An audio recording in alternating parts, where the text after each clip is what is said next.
The Football World Cup begins today in Qatar. While the tournament has been a lightning rod for criticism due to the labor and human rights conditions in the host country, fans from around the world have still been flooding into the Gulf state.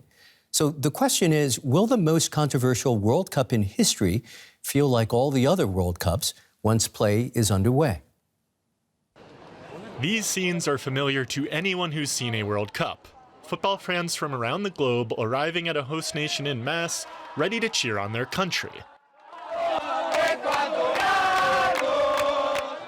And for the fans that have made the journey to Qatar, the excitement is palpable. Brazilians are really into this World Cup. I think this cup is really going to surprise everyone.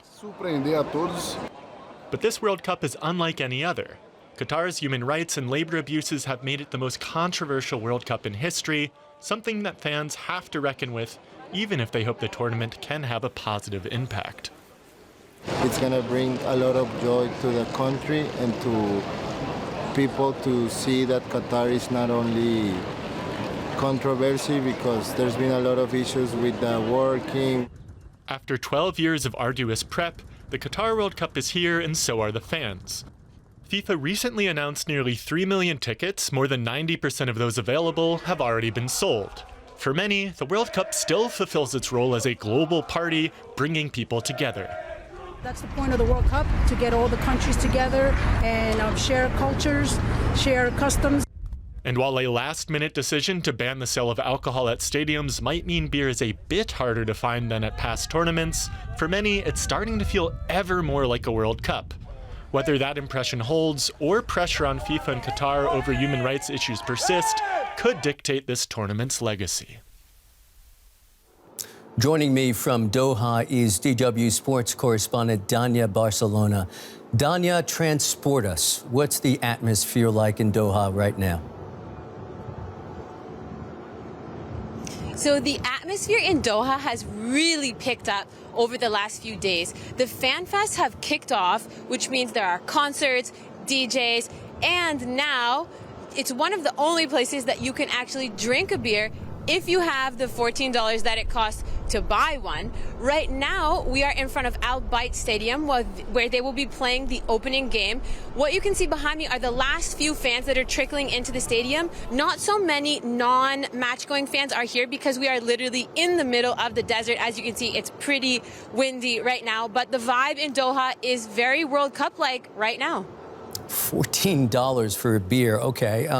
Alcohol was banned at stadiums just before the beginning of this tournament, to much criticism, as you surely know. How are fans responding now?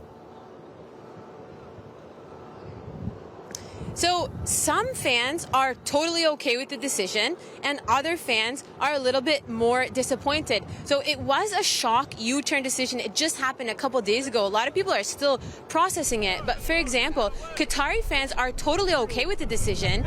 And tonight, you see Qatar against Ecuador. Ecuadorian fans, on the other hand, are a little bit disappointed because for them, having a beer with friends around the stadium is a little bit more part of the match-going experience. But it is a fresh decision. We don't really know how all the fans are going to react. I'll have to let you know after the game.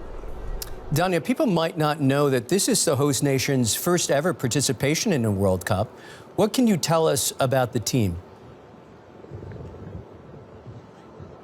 Right, so a lot of people don't know as much about Qatar because it's not really a country with a rich footballing history like an Argentina or a Brazil. But that being said, Qatar has been building their footballing generation from scratch over the past 20 years. Their coach, Felix Sanchez, he's really been spearheading that. And they are probably going to be the most prepared team in the tournament because they've been together for the last 8 months at a training camp. Now, that's pretty amazing from footballing standards. The thing is that they're the host nation, so they're going to have a lot of pressure on them. And in football, pressure can work in two ways. It can either pump you up and propel you forward, or it can stress you out. Now, in those times of stress, teams usually fall back on their more experienced players, which in this case, Qatar doesn't have. So it'll be interesting tonight to see which way they go.